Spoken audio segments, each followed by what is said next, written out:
Okay, welcome everybody. Happy Memorial Day weekend. Two Lit Crew, get in here. Cole, Snook, VP. What did y'all have going on this weekend? It's crazy for me because I have holidays now. Y'all know what I mean by that. Like, I actually have holidays where I can celebrate with friends without having to worry about practice. We talking about practice? So it's weird. I never really experienced holidays the way I'm experiencing them now. But what y'all got going on, Cole? What'd you do this Memorial Day weekend? I actually cleaned my house, started packing for a trip coming up, and just ate food. We grilled out a little bit. That's about it. Yes, that sounds like heaven. Snookabuka, what about you? Well, the same thing, packing and cleaning the house, getting ready for a trip. And I also had over the Middles, your sister, and her crew for Memorial Day. And the shorts. Yes, the shorts. And I had some new dishes that I was trying out on them. So they're the guinea pigs. So we'll talk about that later. Okay, cool. VP, what you doing? I know you're going to be outside. What's up? Maybe I'll be outside. I just hung out with some friends and, had a cookout. I love it. Well, listen, I like that I actually, shouts to my best friend, through a cookout, had some nice food with friends. And it's really crazy. I haven't hung out with my friends in, wow. I don't know how long. They came to the Atlanta Dream Games recently, but just hanging out. It's been a whole pandemic. And I was one of those ones that everyone made fun of, in a sense of, I said no to everything. Like, you want to go here? Nope. It's a pandemic. You want to go here? Nope. So I was really like working and home. So Memorial Day was different. I like it. Things are starting to open back up a little bit, but let's get right into it. VP, what you got? What's going on in the world other than the Memorial Day for Scoreboard? Yeah. So, video games are huge, right? And now, like, I kind of knew that there was stuff like this, but they named like Super Smash Brothers now as like a varsity sport, which I don't completely understand yet. Wait, but what? I know. Yeah. So I know like this Play Versus, actually, I remember telling you about it last year. And probably the pandemic stuff kind of messed it up, but they were planning like leagues for schools and stuff. And they had like stats on how much cheaper it is to run a video game, video game tournaments versus like actual sports. And yeah, so like Super Smash Brothers just got named as a varsity sport, along with like other ones like Madden, FIFA, League of Legends. What? Listen, you got to kind of respect it, because these esports leagues are making just as much money as a lot of these regular leagues, or more money than that. So you mean to tell me, like, in high school, a kid can sign up for an extracurricular activity that's a varsity sport and is gaming? Is that what we're saying? Yeah, absolutely. Wow. I actually like that concept, and I know it's not for everyone, but it gives kids who are literally physically maybe not able to play a sport and be out there on the field. It gives them an idea of they can actually get a letter in it. So, not everybody's going to be a pure athlete, be able to get on a team, be able to showcase their talents, but they might have other talents. I actually like the idea of inclusive for everybody to be able to get a pen or a varsity letter or whatever for college. Even in colleges, like, people want different ways. And plus, now that we're finding out you can actually get very good jobs in gaming. Yes. Why not? Why not expose everyone? Yeah, like I said, I think it's a great idea, because, again, you might be building the future managers for teams, the future statisticians and things of that nature, because even though they couldn't play the game, they've learned the game. And as Cole said, there's a lot of money to be made. We have to have our friend on here one day, OG. We will have OG on the show, because what OG's job is, he's a head coach and GM of Nets Gaming, which is the Brooklyn Nets gaming team. Every NBA team has a team affiliated with them, and he's the head coach and GM. As Cole said, there's real jobs out here, Snookabuka. Yes. And as I said before, it's just we need to find everything we can to keep our younger individuals engaged. And if this is something that's going to help them be engaged, and when you're engaged, you're not in trouble, as those who are not engaged. So I hats off to it. No, and what I like about it as well is, you know how it almost legitimizes gamers, and that whole universe, in a sense of a lot of people don't respect gaming still and don't understand that this is a big money making business. These are people with, like you said, Cole, jobs are being made from this. People are making money. So yeah, groom them, start them young. What else you got, VP? Yeah, and also colleges already give out scholarships for gaming now too. So. Oh well, then yeah, just they might as well start. Here. Here. So maybe you don't want to tell Vance to put down the video games. Right. I might need to tell Junior to pick it up, baby. We got scholarship money to get. Let's go. Before I retired, we were actually at our community college putting together some programs for gaming, trying to get a degree in it. So that was back in 2018. So I'm sure there's some out there right now. Oh, absolutely. Unbelievable. There is future in gaming, folks. What we got? So Joe Tsai, he's the owner of the Brooklyn Nets. That's what I would say he's most known for. And well, to the sports world, I'd say. But Alibaba is like where he made his money from, and that's where you could resource stuff and get products and resell them and stuff like that. He's making a 15th franchise in the NLL, which is National Lacrosse League in Las Vegas, which he also owns another national lacrosse team. So I don't know how that's going to work, but he's the 10th richest sports owner. He owns 2 lacrosse teams? Yeah, so he's probably going to have to give up that stake, I'm assuming. Oh, wow. So basically, name the list of places that, like, what does he own, just in case people don't know? He owns the Brooklyn Nets, the New York Liberty, the Nets G League team, and the 2K teams that we just talked about. And then he is one of the co-owners of Alibaba, which I just described, in another NLL team. So this is crazy because this guy, he owns the WNBA team, the NBA team, the NBA 2K League team. He owns everything over there in Brooklyn. But it's lit though, because that's goals, like if you find a place and you find like this is where you want to camp up shop. I feel like all these guys with money, all these men with a lot of money, this is like a game to them. Like, I know they're playing games, but to see how many teams you can own, to see how much money you can make, to be on the top list of Forbes, that's like rich people games. And Joe is leading, baby. Well, but didn't he say that he really wanted just to be amongst the players? I guess since he wasn't playing, he's like, he wants to be amongst the players. So the best way to be in the middle of everything is to own the team. Own the team. You're in the middle of all of it. So, and the National Lacrosse League, and that's a big thing, is that lacrosse is becoming huge. And I know. Is there an Atlanta team? Yeah. And my kids play lacrosse before lacrosse was like even big. And facts. So, for it to be going, like, I remember when the kids used to come to mom's house and they'd be out there playing lacrosse and people would stop and ask them, what are they playing? Because no one even knew what it was at that time. And now to know that that's in West Virginia, especially, we don't even, we just don't have it. So in Maryland, Cole, you're up in that Maryland area. We know what y'all do is lacrosse up there. Okay. Like crab cakes, lacrosse. That's it. Okay. We know that's what you got up there, but it's interesting in areas like West Virginia, we don't have the hockey. We don't have lacrosse. We don't have those type of sports that other places typically have. I think they have introduced lacrosse into some of the high schools. I think George Washington might have had a club lacrosse team in the last couple of years. Don't quote me on this as being, but I've been starting hearing little rumblings about lacrosse. And I used to tell everyone, well, my grandsons played lacrosse years ago and they were very, very good. It was you got in the way. Yep. I love it. Okay, so we got to check out where does Atlanta have a team yet, a club? Remember you went to the one lacrosse games. We went to a the Swarm. I'm tripping. Shouts to the Georgia Swarm, or that's what they're called, I think. Yeah. I think they might have folded though. Oh, they did. I don't know. I gotta look it up because I feel like they did. Oh no, that might be why, because I haven't seen anything about it. So I need to find that out. But okay, lacrosse. Okay. Oh, and another league that's starting up is the Women's Flag Football League. I've been seeing a lot of different things going on with that. I've actually been talking to one of the owners. We need to see about that as well. I love this. I think the more leagues you can create, imagine people that get to live out their passion as a job, like that's amazing. So I love that these leagues are happening. Because even FCF, we saw what happened with the FCF, and players are getting tryouts on NFL teams.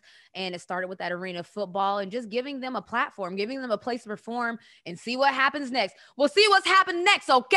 What you got, BP? Two other things. Joe actually tried to buy the Panthers with Michael Rubin, the Sixers owner, in 2018, and then he actually is an investor in the Los Angeles FC team of the MLS too. So he's basically he's in everything. But he's like one of the guys, like he's trying to be like a Mark Cuban because he's always courtside at the game. I think he was courtside with Sabrina Ionescu the other day. Shouts to Sabrina Ionescu. Shouts to that Brooklyn group over there. I love when the NBA teams treat the WNBA players as they should be treated. Celebrities, that whole roll out the red carpet. Yes, every team should be rolling out red carpets for their WNBA players. So shouts to Brooklyn for doing that. Absolutely. What's last on the list? All right. So last on the list, WNBA. The viewership is up, average 74%. Say it louder for the people in the back. Versus last season, and then from 2020 to 2019, it was up 45%. So that's another, 29% up. What a concept. Look at right here. Somebody come look at this. Somebody take a look at this because I'm really excited what's happening. I feel like our Atlanta Dream Games is low key starting to be like a spot, like the spot that people come to just hang out, the spot. Like, this is interesting. And this is why, let me just explain the whole ethos to you. Usually when people come to WNBA games, they're not dressed to impress. They might be in their favorite jersey. They might be in clothes that they went to the grocery store in earlier. It's just not that type of event as if people, when they go to an NBA game where you see that they are dressed head to toe, it's a fashion show. But what I've been noticing is that it's been a little bit interesting at our games. The girls is coming in they crop tops, okay? They coming in they tank tops. The guys is coming in nice fits. And I'm like, well, wait a minute. Atlanta, what's going on? So I just like the trend of what's happening with the WNBA. People are watching the WNBA. The viewership is up on TV. Not just that, it's how people feel about the WNBA is changing. They're acting different at the games. Like, people are linking up. Somebody told me that her and her crew just decided to pop up to a game, and I'm like, let's go. So that whole narrative of women's sports is boring, women's sports whatever, women's sports ain't it. It's quickly changing. Yes. Okay, talk about me. Yeah, I came to the game dressed because I usually go everywhere dressed. But the thing about my garb that I wore to the game is that I had a dream shirt on under my garb. So I was dressed, but I had some dream shirts of my daughter. And there was a lot of people there, and people were dressed all kinds of ways. You could, like you said, they could just been to the grocery store. Some were dressed up, some were in all sports, or athletic gear. So however you chose to come, they came. But the one thing I did like about the game is the atmosphere. I mean, yes. People were into the game. And I said this to someone else, Suzanne, I can see where she and I are going to be some of the most vocal members of Atlanta Dream Club. Okay, so Suzanne and Snook and Larry, even when he came, let me not exclude myself. We be turned up. Our group, we are turned up in there. I'm banging on the seats. I hope there comes a point where I just felt like we had to make sure we're on limited capacity when it comes to COVID protocols. So we can't pack out the arena. So we're in there making as much noise as we can as possible so that the players feel us, that they feel we're here, we're with them. And Suzanne's, Snook, Larry, everybody, Junior. Don't forget Junior. Yeah. Junior is the one. If you hear somebody screaming on the free throws, that's Junior. But that's what we do. Okay. I hope there comes a point, there will, because it's happening, where we're going to pack the thing out, and whether we scream or not, you won't be able to tell. But yeah, Snooka Booka comes clean in her customized dream gear. We love to see it. Well, yeah. And let me just let you know, I am going to be at a dream game and I will be dressed. Let's go. Let's go. Okay, VP, you got a bonus one for us? Yeah. So Fox Sports Hoops came out with this little graphic. It said the most program wins in history and women's history. So 1 and 2 is Tennessee and UConn. Can you guys name who the third is? All-time wins. Baylor. All-time wins. Okay, Baylor. Snook. Baylor. That's what I That's what said. she Baylor. said. She says Baylor too. Renee. Duke. Duke's never won. None of those are even on the top 10. So, Well, I thought it meant. Wait, I didn't think it meant championships. I thought it meant games that you have won. no, wins all time. Wins of all time. Wins all time. Yeah, I don't think they understood the question off rip. They were talking championships. Who won the most? Like you talking about just if we, yeah. Wins in the whole career of the program. Oh, Stanford. I changed my Stanford. No, I would say Stanford too. Snook, stop copying answers. I did Baylor first. Now on the no, let's just get it right. Who did you say? All right, Renee, who do you say? All right, the most. Let me think of women's programs. Who was good back? Oh, what if it's like something like a Texas A&M, somebody that was good back? Like, let's go with. Let me do a outlier. Virginia. You're all wrong. Wrong. It's James Madison. What? James Madison. And that's why I had to say it. I ever watched one of their games. So the top 10 Cameron Young went there, right? I don't know. Ty Young, or who went to James Madison? I'm not sure. But the top 10 is Tennessee, UConn, James Madison, Louisiana Tech, Stanford, Texas, Stephen F. Austin, Old Dominion, Ohio State, Maryland. Oh, wow. And that's Madison? James Madison out there getting doves, baby. Like okay. Whenever they started. Okay, I understand. I get what you're saying. I just don't understand it. But okay, I get what you're saying. Well, maybe they started when James Madison was president. No. Yeah. All right. On that note, we're going to move on. This is Hero IRL. Daniel Rodriguez. He's a Clemson alum. He played football at Clemson, but he's also an Army vet. His story is so unique. He has a Netflix movie called Outpost where he plays himself in the Netflix movie. Unbelievable. Listen to what Daniel has to say. My name is Daniel Rodriguez. I'm a U.S. Army veteran, Purple Heart recipient, best-selling author, former Clemson Tiger, briefly stint with the Rams, motivational speaker. So, and I dabble now in music, kind of doing some things in that genre or arena, if you will. So I kind of see myself as a Renaissance man, and I'm so happy to be here and tell you a little bit more about myself. Love it. So thank you for your service, first of all. Were you nervous going into the Army after high school, just a young kid? Yes and no.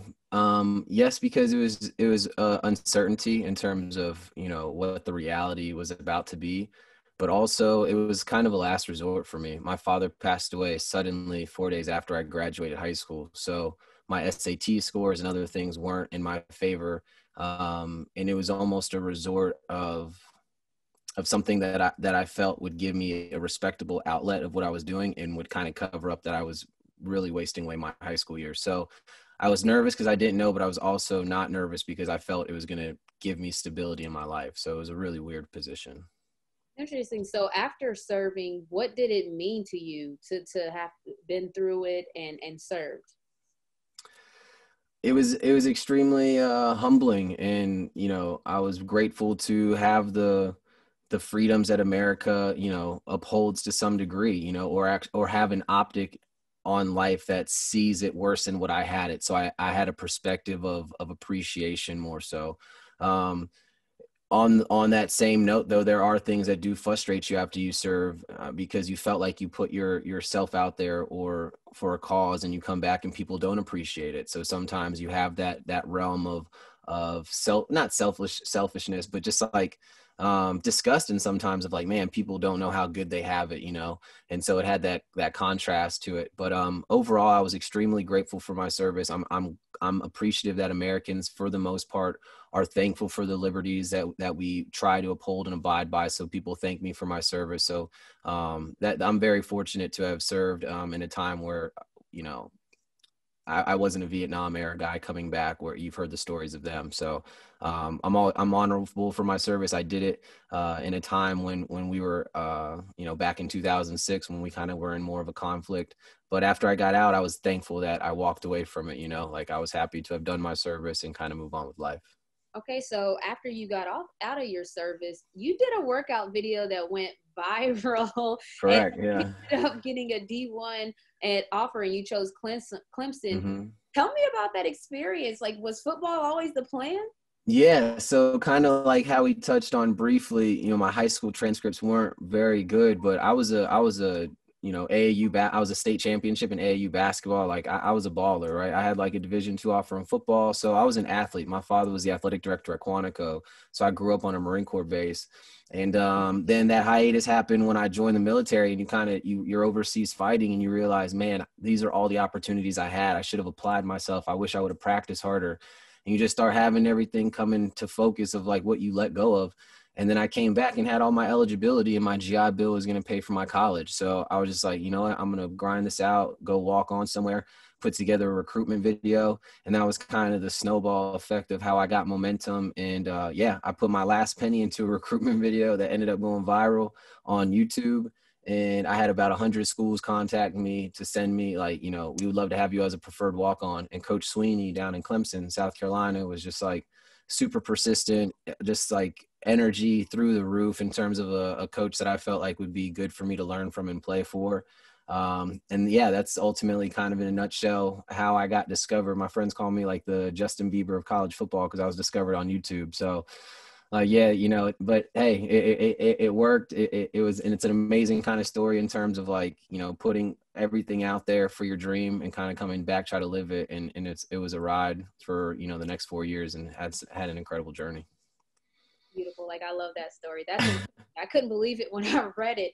And you talked about putting everything out there and you being a veteran. I'm curious your thought process on Colin Kaepernick taking a knee, because he's someone that did put it all out there and it didn't go well for him. What are your thoughts just being a veteran on that? I stand for peaceful protest, right? I stand for the First Amendment and our freedom of speech.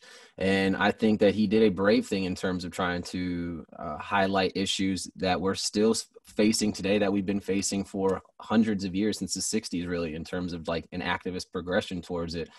So I think it is important for people, I mean, yourself included, like you could put yourself not in that same echelon or platform of walking away from something. I read an interview on yourself is like, you're passionate about this right now. You don't know what tomorrow or the retirement Renee might be. I think Kaepernick didn't know what tomorrow held for the retired Colin. So I think, in your time, in your window, in your dash of life, that you have to commit yourself if you're truly about it. So whether it's taking a knee or checking out from the season to really put your efforts into where you believe change is needed, I support that cause wholeheartedly. So I actually got offended as a veteran when people try to conflict his action towards a disrespect towards the military. Like I hated that narrative of like, it's a disrespect to veterans. It's like, no, if you actually, for me as a veteran who served, that's what we fought for, is so somebody can burn the flag and or take a kneel, like, because that's what this country upholds, is that's your right, that's your belief, that's what you stand for. Then that's why we have the American flag, to be proud of that. The symbolism is what it is. And I always felt very unsettled when there was a clash between it being a veteran thing and a NFL, or, and I was like, no, this is our liberties, whether so we uphold a whole bunch of things. People have a whole bunch of different stances. So I'm all for peaceful protest and somebody using their platform. Perfect example in case for somebody you could relate to in the same thing is like a Pat Tillman. And the guy, he walked away from the game, a contract, a guaranteed, worth millions of dollars, to go serve because it was right now. He didn't know what that future was going to hold or what that conflict might evolve into or de-escalate to. And he felt that his efforts and time must be right now to make an impact. So, those are 3-tier athletes that I personally respect wholeheartedly, yourself in that category, because it's like, it's not a platform that you're using, it's your life. Whether you've accumulated a platform through your love and what you do, that's beautiful, but ultimately it's still your life, and you have to be the author of your ambition for that. So Wow, thank you so much for that. Honestly, I did not expect that. Thank you. You actually also came out with a book called Rise, which is about a soldier, a dream, and a promise kept. So Correct. what led you to write the book? What led you to do that? I was in school. It was my junior year of college, and I had done a Tom Rinaldi piece on ESPN. And he had, Tom Rinaldi just always does the emotional pieces on game day. And it was a sentiment piece in terms of my military experience and kind of talking about how I was wounded in Afghanistan. And that got a lot of recognition from news outlets, wanting to do specials. And the same guy who did Kobe Bryant's book, Dwayne Johnson, The Rock's autobiography, and a few military books reached out to me through, just a friend of a friend. And it worked out where I was hesitant to do it, but at the same time I knew that, or I was kind of told, it's like, listen, this can be a powerful story for other people, trying to do something, veterans included. So it kind of came by through just highlight and exposure at Clemson. And then I felt that I was being represented properly by an author that could kind of tell the story. And the school at Clemson was extremely helpful of the process. So I was actually the first ever NCAA athlete to have an agent and representation and make money while I wasn't on scholarship, but while I was in school playing, because I was on my GI Bill. But the NCAA and ACC signed waivers.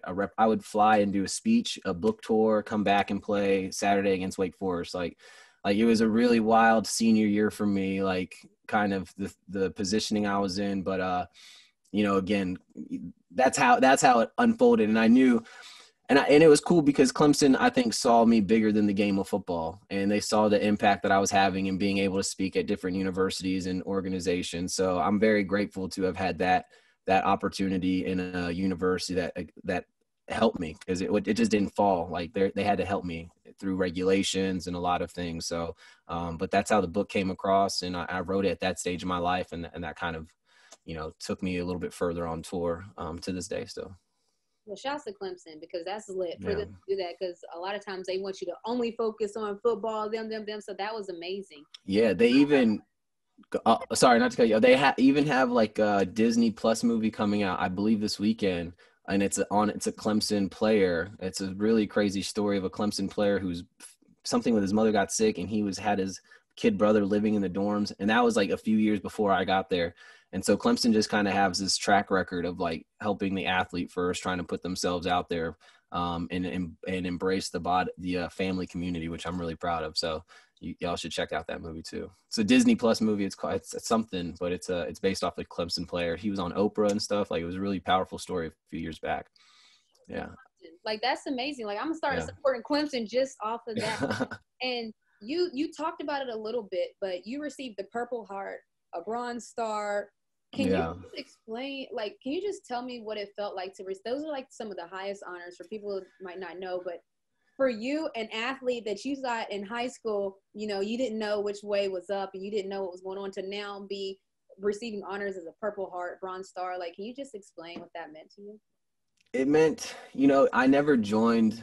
It's kind of funny and just meaningful to me, because I didn't join the military for the accolades, right? Like, you kind of heard my road, how I got there. It wasn't something of patriotism where I went off to fight.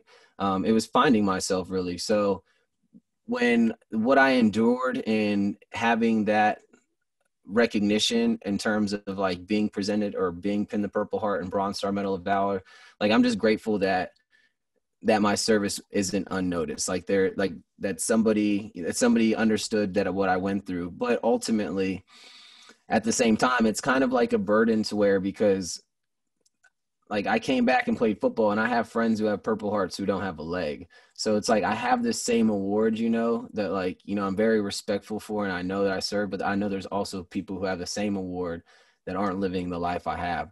So like, I'm very cautious with it, because like, that's why I started off. I didn't join the Army to get it. Like, I was just doing my job. So again, it's very honorable to know that somebody, like, they're thankful for it. But at the end of the day, like, I have to just continue, like, be positive, because like, if I don't live my life in representation, then I feel like people who have the same award as me would be bitter towards me. If that makes sense. Like if I'm not doing something constructive, like with both my legs, like I feel my friend who has, who can't do what I could be doing will be like, man, you don't deserve this Purple Heart. You know what I mean? I don't know. Like it's a weird like feeling to have it, but no, ultimately I was just doing my job, and I wasn't trying to do it for any medals. I was just like trying to get my buddies home, and it was what it was. So you deserved it, and you should not feel that way. But I can understand just because you see people in different situations, but that doesn't take away from your situation. So no. Yeah, I appreciate that. 100%. What's going on, everyone? My name is Daniel Ray Rodriguez, and I'm rocking with Remotely Renee. Great. And I just love honoring vets. Memorial Day is for veterans who have passed away or died in, service.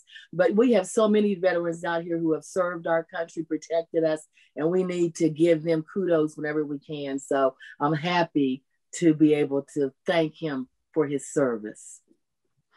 Yeah, so I actually known Daniel for a few years now. He actually has a book too that I read, probably like the last book I actually physically read besides like audio books. Yeah. But yeah, you guys should check it out. It's called Rise. And yeah, he went to Clemson when like all the greats went there. Sammy Watkins, DeAndre Hopkins, Adam Humphries, they're all still playing right now. They sometimes call it Clemson wide receiver U. So that's a debate that everybody has. Wide receiver you, huh? No, it's really crazy. I just love people that persevere. He definitely didn't have just the straight path to it, but he figured it out. So shouts to Hero IRL. That's Daniel Rodriguez. Check out the Netflix movie Outpost, his book Rise. I mean, like, come on. These athletes are killing it. And next up we have, I love this part of it. It's a remote game show. And that's where I just dial up somebody in my phone and I ask them 5 questions. People like to play games. I like to play games. Let me see. Hello, is this Rymel Short? This could be him. This is Renee Montgomery, and you are live on Remotely Renee right now. We have a game show called Remote Game Show where I ask you 5 questions, $20 a question. If you get them right, we cash app you right after the show. Do you want to play a game? Sure. Okay. Paul, you got 2 minutes on the clock. Ready? Nope. Hold up. It's a minute and a half. Yeah, sorry. Do you have the minute and a half ready on the clock, VP? Yep. All right. Rymel, question number 1. Groups of lions are known as what? I know this one. Groups of lions are known as I've not heard I know this one. Do you want to pass? Your time is ticking. Okay. Yeah, pass. Pass. What does NBA stand for?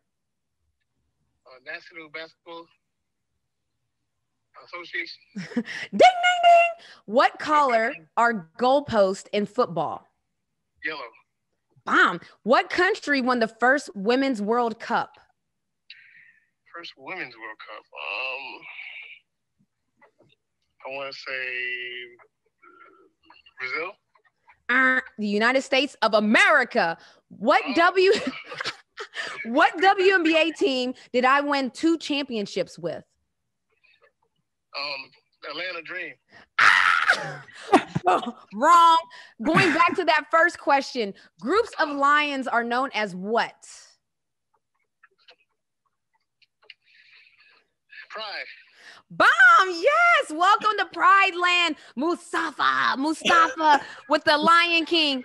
You got 3 out of the 5 questions right. Text me your Cash App name and then give the kids some ice cream. And Thank you for joining us. Tell him he need to figure out where you actually won them championships at. Now, come on now.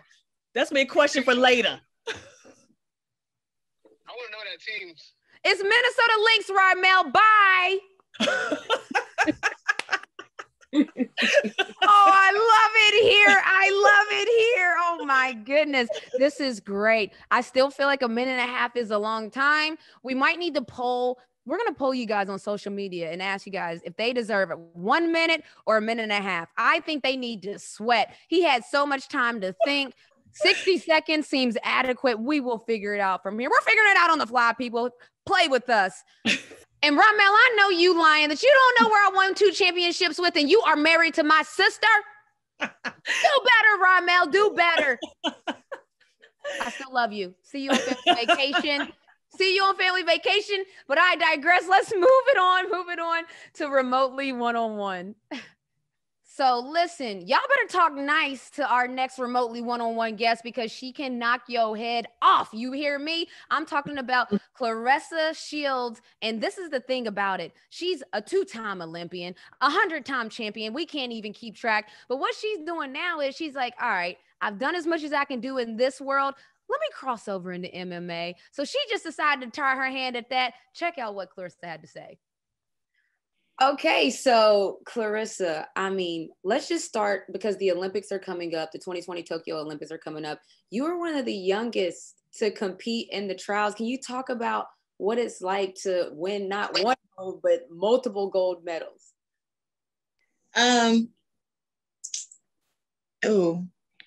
It was very moving for one.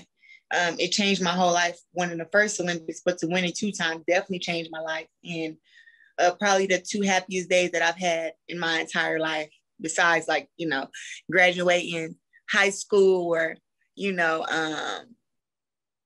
awarded a whole bunch of money and winning fights. But like definitely like the Olympics was the beginning of like my entire career for me.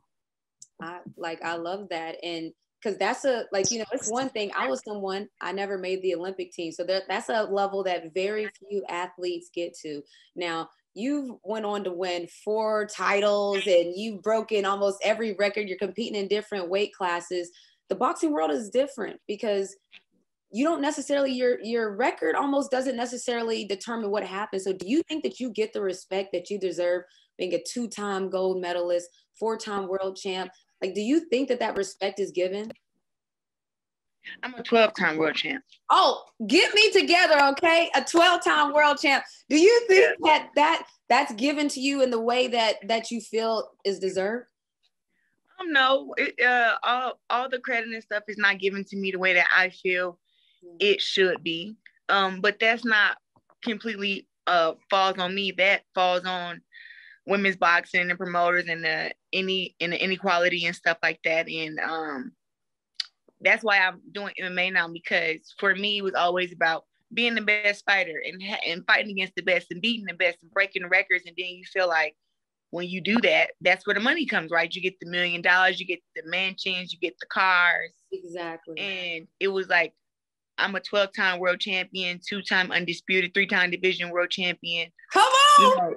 Where is my money, and where is my credit? And it was like, no matter what I accomplish in boxing, I could become a 20-time world champ. Yep. It wouldn't change my situation. And it wouldn't add too many more dollars than what I have now. So it really, to me, seems like I was taking a huge risk without a big reward. And it was like, there's nothing else I can do. So I'm going to continue boxing as I do my MMA, but I've gotten way more exposure, endorsement deals, sponsorships, TV shows, and everything just from making this journey to the MMA. And I haven't even fought yet. I fight in 21 days. Yeah, you fight in 21. So I want you to see the shirt I wore because I really believe that. Invest in women, pay women, hire women. That's why I asked you the question, because in the women's basketball and all women's sports, it's the same thing. On the male side, there's a certain pay level, and on the women's side, there's just not. So can you just talk about with the MMA now, the exposure that has brought, because we do know that is an explosive field and it's fun, it's exciting. You have your first fight, you said in 21 days, and that's a big deal, like people don't just so people listen and understand, it's not just normal and easy to go from camp to now you're going to mixed martial arts and you're going to be just fighting MMA. Can you just talk about that? Well, one is definitely not easy. That's why I've been staying here in Albuquerque since December. And people who are in Albuquerque know that this is not a place that I think many people want to live. It's like I have my whole dorm here. Wow. I got a big, back in Michigan, I had me a big, nice 3-bedroom, 3-bathroom, full basement house. Yeah. So I call it my mini mansion in Michigan. And then I come here in this 1-bedroom kind of like studio apartment, and this is where I've been living since December. And the training is way different. You know, you're not just training, you know, because my boxing is phenomenal. But now we have jiu-jitsu, Muay Thai, wrestling, jiu-jitsu. It's so many different arts. And the thing is, you can be great at one, but you still have to know how to use that one thing or two things for you to win a fight. So it's like, it's in boxing, you win fights on punches. Yep. You know, now it's like you can win fights with kicking, choking, arm barring, leg locks. That's crazy, yo. And then, you know, still get knocked out with the hands. It's like you got to be more prepared, and it's actually more, it's more training, and it's more stressful on the body. And you know, just the sparring in itself, you know, I've been able to get in the ring and get rounds in with Holly Holm, Arlene, she's fought against Chris Cyborg, a girl named Kayla here. Like, I've been sparring against some very experienced women who have been in MMA for some years and decades. So it's like I'm actually playing catch up, and it's very humbling to have to come here and do all this training, you know. Listen, you about that on you. I don't know, something about that makes me hype because it's new, like, because I'm an athlete. So this is something new, fresh, and I feel like you're gonna tackle it and you're gonna master it. Now, I wanted to ask you about something because I saw it going around, but there's this celebrity. So, you know, the boxing, you talked about how boxing, there's a certain pay ceiling that you're just not going to get past, but we've seen that celebrities come into the boxing world and the pay is through the roof. Now, I know that this probably not going to happen, but the idea came up. How do you feel about fighting a man when it comes to like someone like the Paul brothers? Because a lot of people are like, oh, women shouldn't fight men. But I'm like, if you want the smoke, how does that work? Like, you know, how do you feel about that if it's a man versus? I've already voiced my opinion and let Jake Paul and his team know that I'll whoop Jake Paul's ass. That's it. You know, but when you have like men's boxing and women's boxing, they always want to say, oh, men are stronger. This is what I've been sparring against men my whole life. So if Jake Paul wants to smoke, I will whoop Jake Paul's ass. And that's just that. And he would be the dumbest man in the room to get in the ring with me. I tell you that. Oh, I love it. Listen, so y'all hear how she's talking. This is exactly why ESPN Plus is premiering an exclusive on you. So I want to talk a little bit about that because this is big. You talked about wanting to be in MMA because of the exposure. Look what's happening already. The fight hasn't even happened yet. We'll get to, you know what, before we get to that. It's crazy. It's crazy because when you see ESPN docuseries where they have like multiple episodes of fighters, they're retired, they're dead, right? Yeah. And it's like I get to experience living in my flowers now. Like I get to, you know, have them on this journey shooting me now while I'm 26 years old. So when I turn 55, I'm going to be looking at this like, look what I was doing back when I was 26. I was being shot by ESPN every day. I had my own docuseries. They was watching me box and watching me MMA. You know, they were watching my whole life. And, you know, not many athletes get to experience that. No, you know, Mike Tyson didn't get to experience that. He didn't have his own docuseries when he was boxing. Everything came after. Even Evander Holyfield, those are one of my two favorite fighters. You know, but it's like you don't get your flowers and get to smell them while you're actually here. And now that I'm experiencing it, like all it is, sometimes it's unbelievable. It really is. It's like, is this for real? Do I really have a docuseries coming out? And then you watching the ESPN Plus commercials and it's like, oh, there she go. There she go. You know, announcing it's National Streaming Day and I'm Clarissa Shields and watch my series coming out June 5th. And I don't know. I just be like, wait a minute, are you sure it's June 5th? Because I read that it's June 3rd, okay? So is it June 3rd? The first episode premieres a Thursday, June 3rd? I thought it was June 5th, but you know what? I fly out to the blah, blah, blah.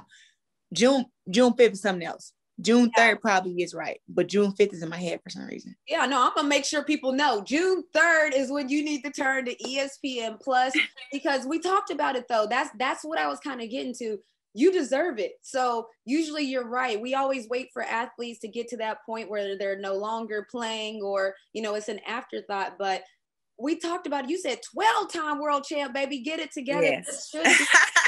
Okay, so listen, if you don't get fired up, listen to her talk, I'm tuning into that fight. But also Tune in to her 4-part all access series on June 3rd, ESPN Plus. This is major. So when ESPN Plus and these other people do things like this for women, people that don't usually get that spotlight, we talk about women's sports is on the rise. Well, looky here. Tune in June 3rd. We love to see it, Clarissa. And I got my money on you, girl. So let's make some money, honey. Okay.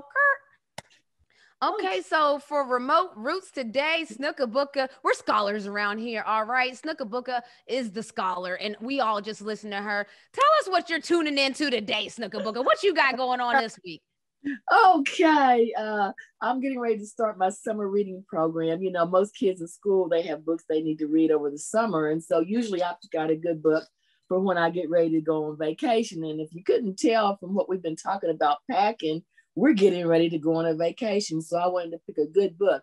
And so I thought about one. I looked at the New York Times bestseller list and I saw one of my favorite people, a great leader who I'm really inspired by, has a new book out, While Justice Sleeps. And so check this out. I'll talk a little bit about the author, Stacey Abrams. I have often been inspired by the tireless work that Stacey Abrams has done, both as a politician and a leader. I was elated to hear that she has a new novel out, While Justice Sleeps, that is at the top of the New York Times bestselling list. Here is a brief synopsis of very keen, a brilliant young law clerk for the legendary Justice Howard Wynne is doing her best to hold her strained personal life together. But when the shocking news breaks that Justice Wynne, the cantankerous swing vote on the court, has slipped into a coma, Avery's life turns upside down.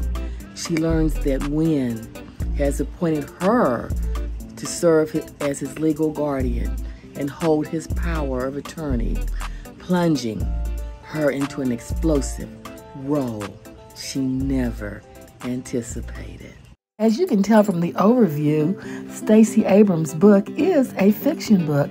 I guess I was in the dark and didn't realize that Stacey Abrams had published 8 romance novels under the pen name of Selena Montgomery. It's very, very odd for an author to have books both in the fiction and nonfiction realm. Our Time Is Now is one of the nonfiction books that Stacey has, and she also has a book that's nonfiction entitled Lead from the Outside, also New York Times bestselling list. So I'm going to dive into reading this book, and if you get a chance, you should check out her new fiction book, While Justice Sleeps.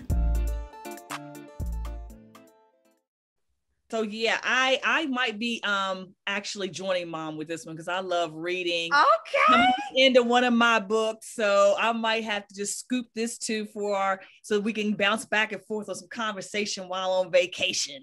I like that. I might audio book it on the way there for the travel.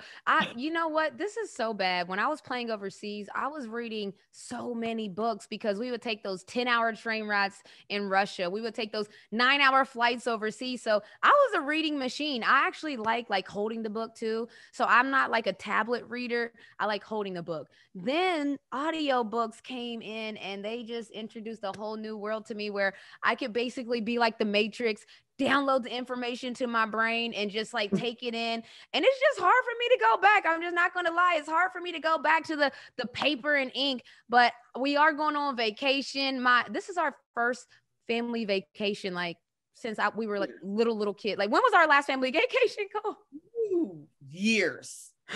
Yes, since you were little. I know that my kids were actually little and my oldest ones were like 5-6 years old when we took our last like family vacation. I think it was the time when you had your foot in the boot. Yeah, I broke my foot. Yeah, I think that was the last one. And that was years ago. So long story short, we don't really do the vacation thing. So we're about to start doing it now. Like the pandemic, what it brought was that you need to take time for family. You need to take time for things that matter. So we are doing exactly that. I might grab a book and flip a page. I don't know, while I'm on the beach drinking a pina colada. I don't really know, but it's if you like pina coladas. Yeah, we're really excited. Right. Okay. Okay. So listen, you guys. So for Remote Roses This week, we got the creator of W Slam, Camille, on here. Y'all know the vibes, okay? So Camille, talk about it. You've been in women's sports for a long time. Then you started W Slam. How did that become about? Because we've always known that Slam has been here, but how did W Slam become a thing?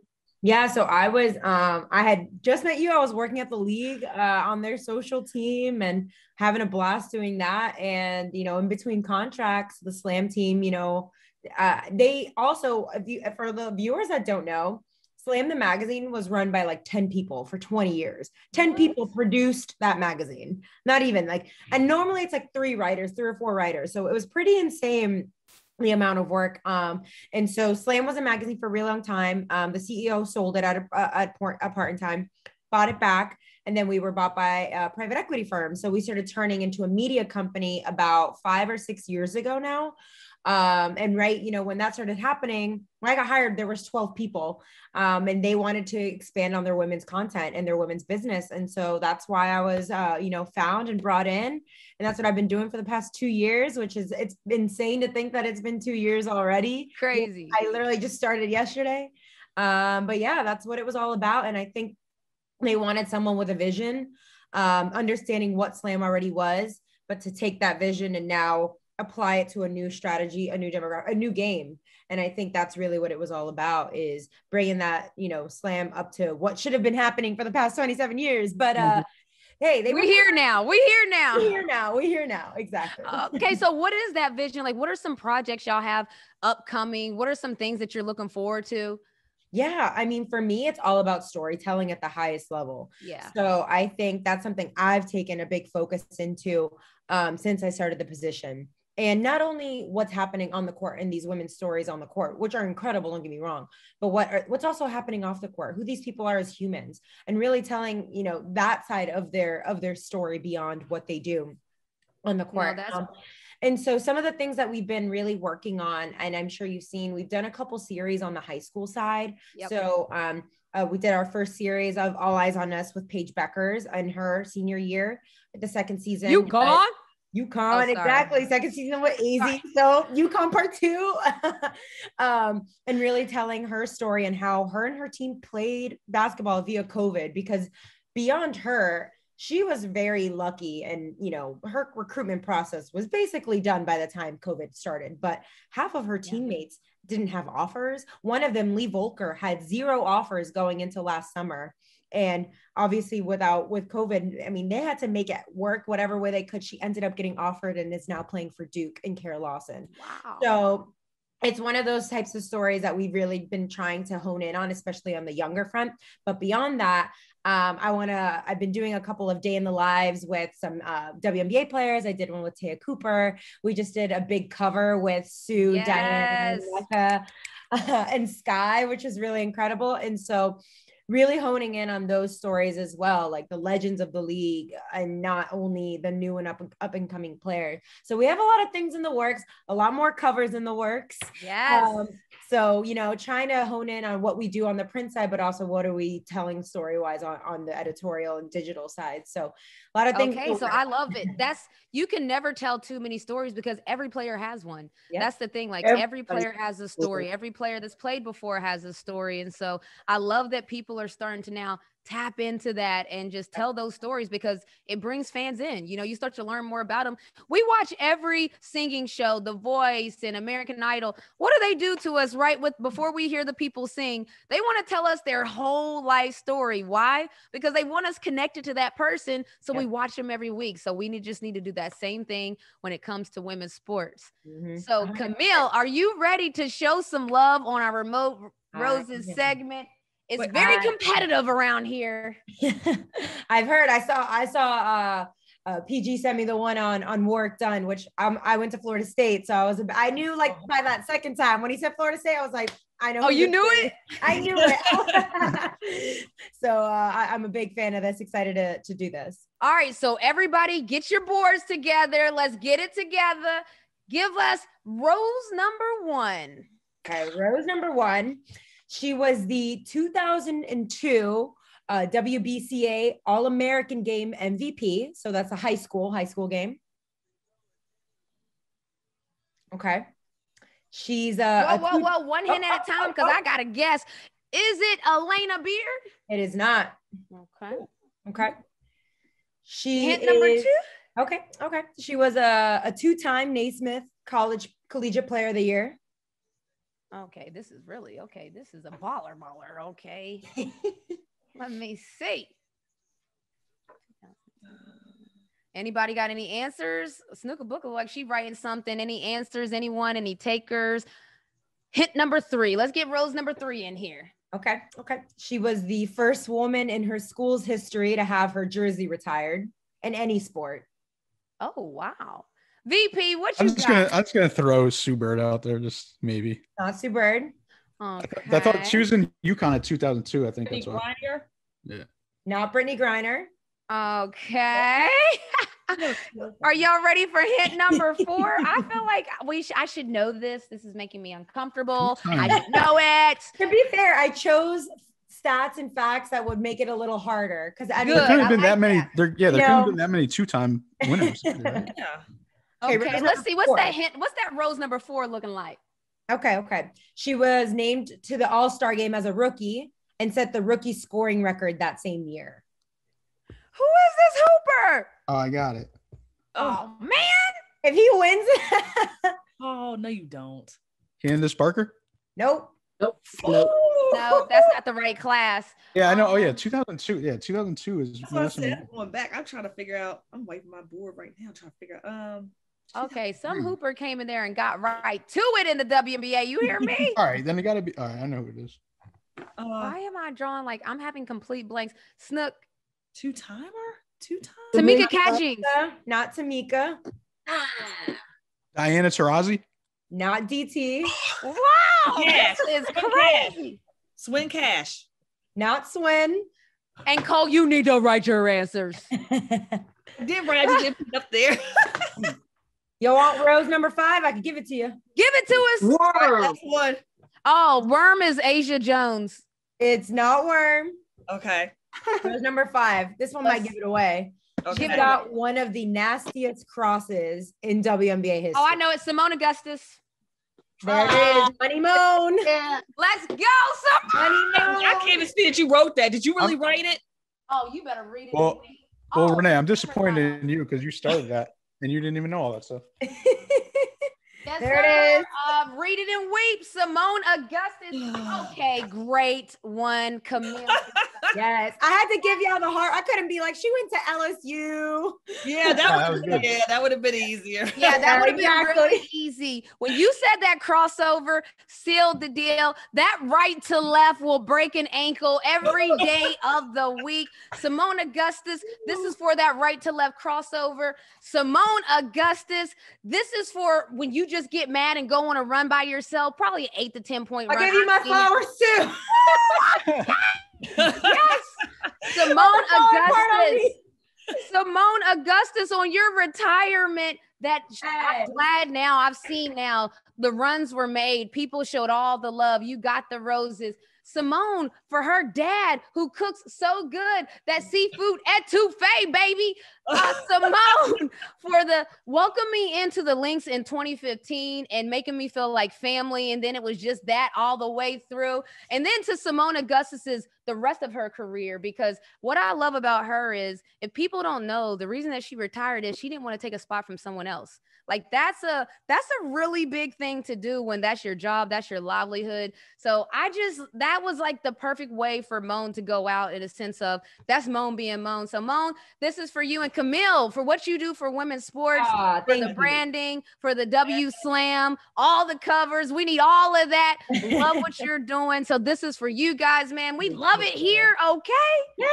Yes. And roses to you on everything you do, man. I'm so incredibly proud to have been able to watch you these past few years glow up. You're owning a team. What? Do it for the dream. I ain't gonna do it. Do it for the dream. I ain't gonna do it. Hey. So I appreciate you guys so much, and thank y'all for having me on. Thank you for the great questions. Those were some great continue on. Thank you. We appreciate it. Of yes, course. we love it all. Thank you, Camille. Oh, I love remote Appreciate roses. you guys. Have a community. great holiday weekend. You too. Okay, you guys. So this is what it's all about to me. And, you know, not on no corny stuff, but Camille's killing it, what she's doing. The people we bring in for roses are killing it on their own. And then they show love to people that are also killing it. That's what this show is all about. This is where we connect while being remote, but where we also just show love. Come here and get some positivity. Next week, we'll see y'all then.